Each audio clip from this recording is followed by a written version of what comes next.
Ever get that, I don't know, like that feeling that certain people, they live by a different set of Oh, rules? absolutely, yeah. Like, they're kind of untouchable, you know? Exactly. And it makes you wonder, right? Like, how much does success shield you from consequences? Hmm. Big questions. Big, big questions. And that's exactly what we're tackling today head on.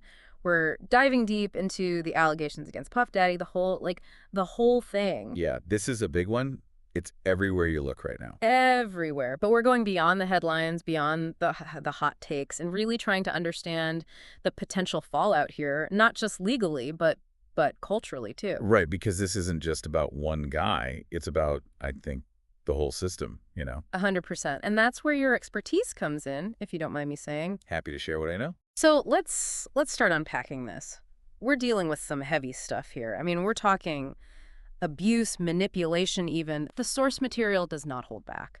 And what's really interesting, I think, is the timing of all of this. You know, Yeah. we're in this moment culturally where these kinds of allegations are, well, they're finally being taken seriously. That's a good point. It used to be swept under the rug, but things are different now. Exactly. And I'm not saying every single allegation is true, of course, but there's a pattern emerging, right? And you can't ignore that. No, you can't. And the source we're looking at today, it points to a real shift in public perception, especially when it comes to Puff Daddy. Like, his image has taken a major hit, and the legal process is just getting started. Yeah, it's the court of public opinion, right? It's Yeah. like this other trial that's happening at the same time, and sometimes it feels even more consequential. So true. So we have this one incredibly high-profile case, right? And it makes you wonder, like, who else is out there? Who else might get caught in the crosshairs? The source even hints at that, and it's kind of a chilling thought. It is. And it goes back to what you were saying earlier about, those different rules for different people. The entertainment industry, for all its glitz and glamour, well, there's a dark side. Power structures, hierarchies that often protect abusers and silence victims. And that's what makes this so important to talk about, because if this one case can chip away at that, well, that's a good thing, right? Even if it's just a start. Absolutely. And we're seeing that already with the way fans are reacting. I mean, you've got people on both sides, some fiercely defending Puff Daddy, others totally condemning him.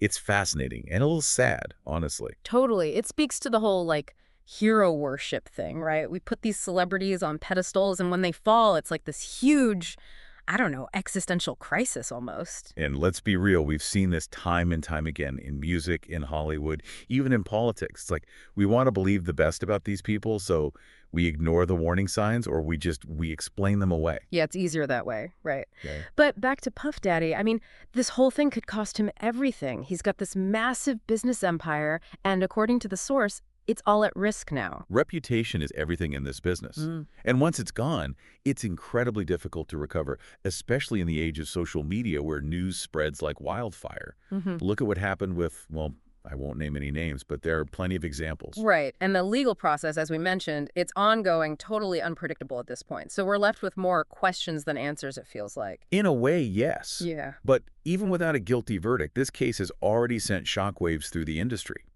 And I think it's fair to ask, what lasting impact will this have? Will it force a real reckoning? Will it create real lasting change? Those are the million-dollar questions, really. And for anyone listening, I think it's worth asking yourself, how does this whole situation change how you view the artists you support? Yeah, I mean, these are the conversations we need to be having, right? Because silence only protects abusers. It really does. And the more we talk about this, the more we shine a light on these issues, the safer everyone will be. Well said. And on that note, that feels like a good place to wrap things up. Thank you so much for lending your expertise to this very, very important It discussion. was my pleasure, really. This is a conversation that needs to happen. Couldn't agree more. And to everyone listening, keep those questions coming. Until next time, stay informed, stay engaged, and keep asking the tough questions.